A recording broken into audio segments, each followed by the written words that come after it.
বাড়িতে আলু রাখার জন্য আমি একটি মিনি কোল্ড স্টোরেজ বানানোর পরিকল্পনা নিয়েছি।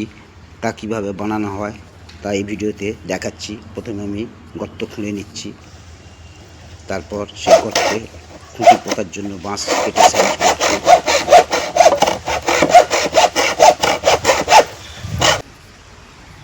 এরপর খুঁটিটি সেই গর্তের মধ্যে পুঁতে দিচ্ছি।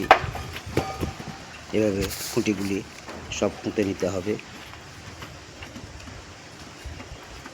তারপর বাঁশের শাট বাঁধতে হবে যাতে আলুগুলি বাইরে বেরিয়ে না যায়।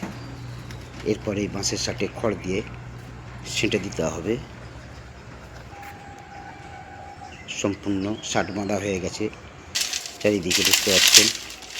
এখন আমি আবার প্যাকেটিগুলি ছেড়ে পরিষ্কার করে নিচ্ছি পাতনে পাতার জন্য।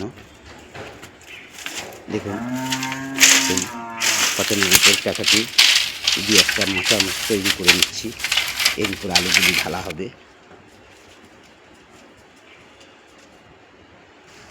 সম্পূর্ণ মাচা কমপ্লিট হয়ে গেছে, অর্থাৎ আলু রাখার পাতনটি সাইডের বেড়াগুলি সম্পূর্ণ। এরপর আমি সেই স্টোরের মধ্যে আলু ঢালছি, ঢেলে রেখেছি, তা দেখতে পাচ্ছেন।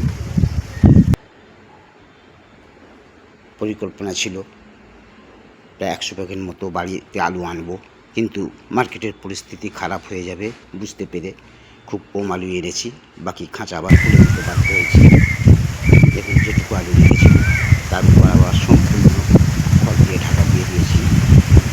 বাড়িতে আলু রাখার জন্য খড় দিয়ে প্যাকেটি দিয়ে একটা মিনি কোল্ড স্টোরেজ বানিয়েছিলাম। সেটা আজ আলু রেখে খড় ঢাকা দিয়ে দিলাম।